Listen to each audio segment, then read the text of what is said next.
Job chapter 14. Man, born of woman, lives but a few days, and they are full of trouble. He grows up like a flower, and then withers away. He flees like a shadow, and does not remain. Do you fix your eyes on such a one? And do you bring me before you for judgment? Who can make a clean thing come from an unclean? No one, since man's days are determined. The number of his month is under your control.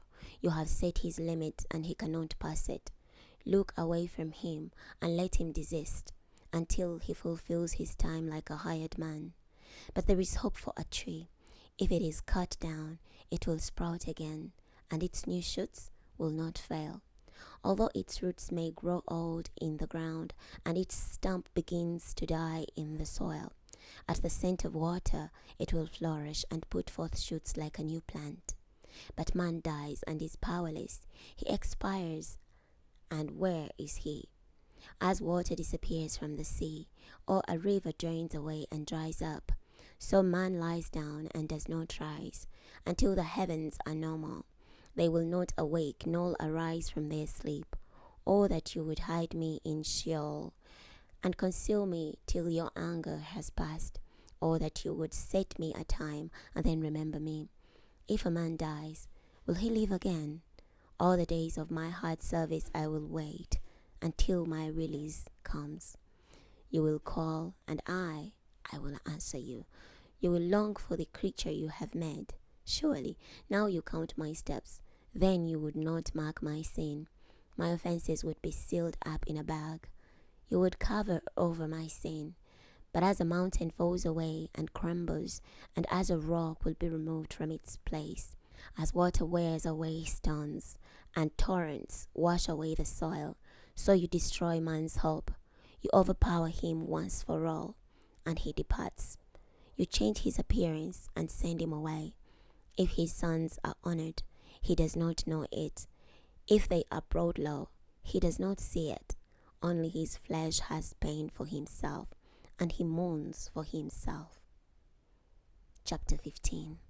Then Eliphaz the Temanite answered, Does a wise man answer with blustery knowledge, or fill his belly with the east wind? Does he argue with useless talk, with words that have no value in them? But you even break off pity and hinder meditation before God. Your sin inspires your mouth.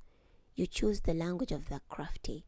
Your own mouth condemns you, not I. Your own lips testify against you.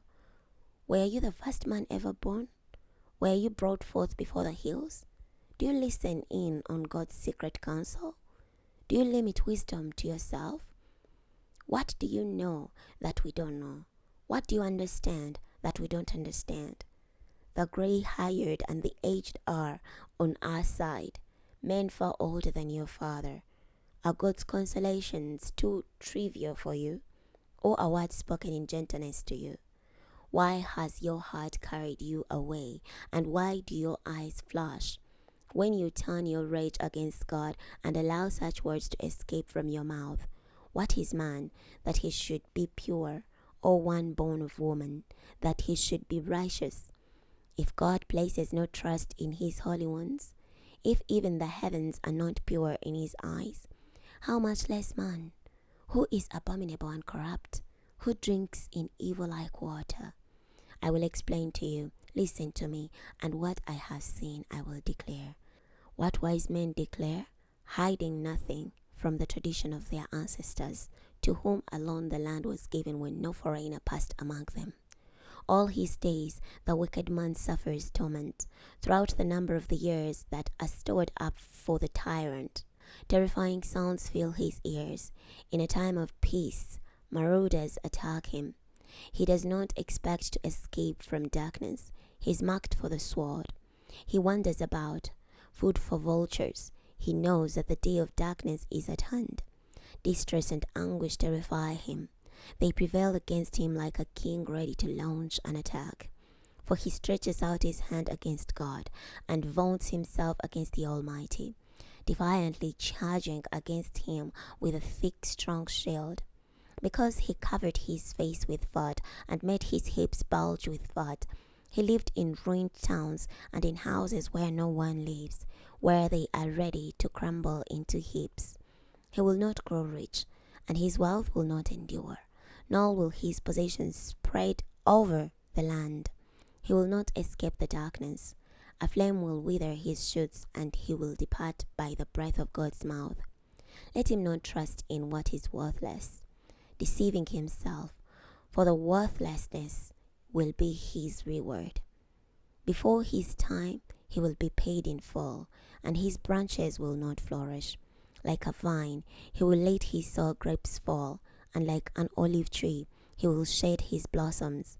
For the company of the godless is barren, and fire consumes the tents of those who accept bribes.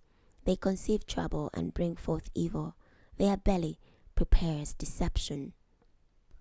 Chapter 16. Then Job replied, I have heard many things like these before. What miserable comforters are you all! Will there be an end to your windy words? Or what provokes you that you answer? I also could speak like you if you were in my place. I could pile up words against you, and I could shake my head at you, but I would strengthen you with my words. Comfort from my lips would bring you relief. But if I speak, my pain is not relieved, and if I refrain from speaking, how much of it goes away? Surely now he has worn me out.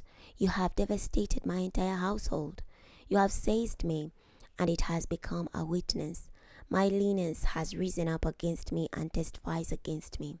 His anger has torn me and persecuted me. He has gnashed at me with his teeth, and adversary locks his eyes on me.